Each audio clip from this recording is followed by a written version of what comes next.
There are two things that have existed since the beginning of time: water and Super Mario 64 conspiracies. Everyone loves a good old Mario 64 conspiracy. Everyone knows about L is real, possibly one of the most hoaxes in video game history. Also the lesser known but still popular Space World 95 beta, Big Boo's Haunt, and more that I cannot continue to list. One that's been gaining traction recently is the existence of the beta build called 1995-07-29. The supposed build of the game has connections to other forms of conspiracy theories, such as that every copy of Mario 64 is personalized theory, and of course, the Wario Apparition.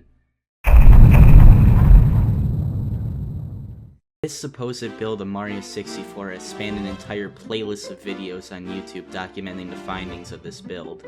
Everything from the soundtrack to footage of the supposed build. Some featured Wet Dryland Town, Luigi, and the Wario Apparition.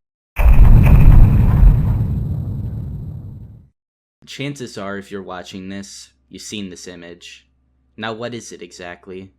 Well, it's stated if you go to the 30-star door leading to Dire Docks in the castle basement, you can encounter Wario inside the painting. Reports state that Wario will start chasing after you or might stay still. The reasoning of this will be explained now.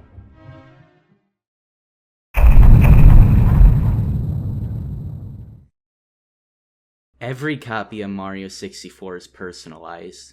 What does that mean?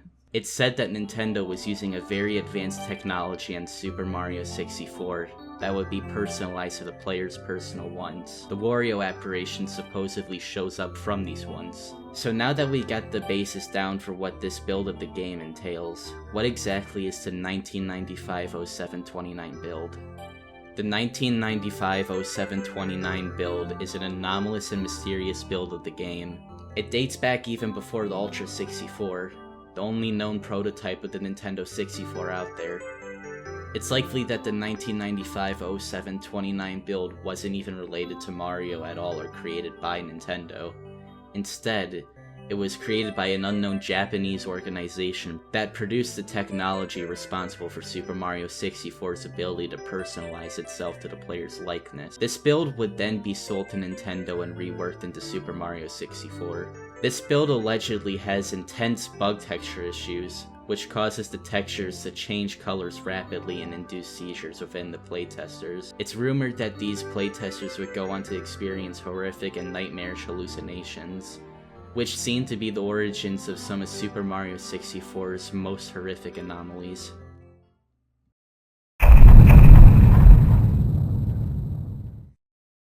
A former programmer and his team were handed a prototype of the build after Nintendo bought it from another Japanese company. The team was tasked with cleaning up the prototype.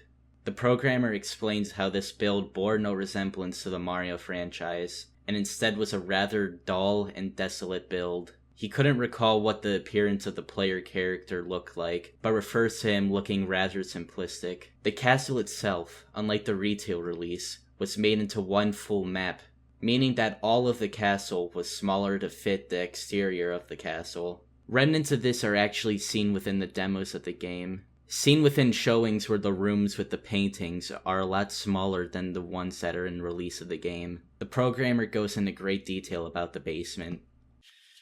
The basement was a lot darker in this build. Had rather advanced fog for Nintendo 64 standards. The basement here acted as a testing ground for an experimental artificial intelligence that would track the player's cognitive desires and subvert them within the game. With this, the basement would usually span endlessly like a labyrinth. One playtester, who the team neglected to check on before leaving the office for the night, was found still playing the game in a delirious and crazed state. He was taken to the hospital shortly after being found, and later playtesters were urged not to enter the basement anymore. When asked about the upper floors, the programmer said there wasn't that much interesting up there. It was just a boring and thin spiral staircase that led up to what seems to be a bedroom. He was surprised to hear about a supposed fourth floor, and says that, Well, considering Nintendo made the castle bigger with the use of sub-areas, it wouldn't be surprising that they would try to add yet another floor.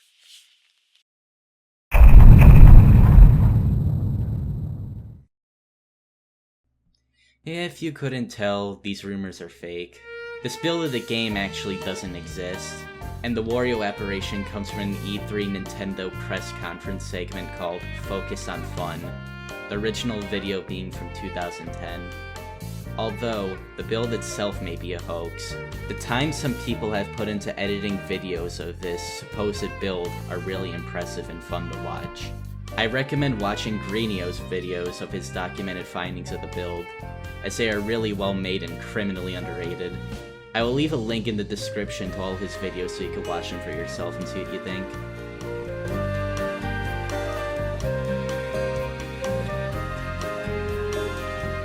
Hey, I hope you enjoyed this topic and would like to see more solo essay-like videos like this in the future, so just tell me. Once again, go look at Grediam's work for this topic. They're really high quality and really fun watching. So thanks for watching and have a good one.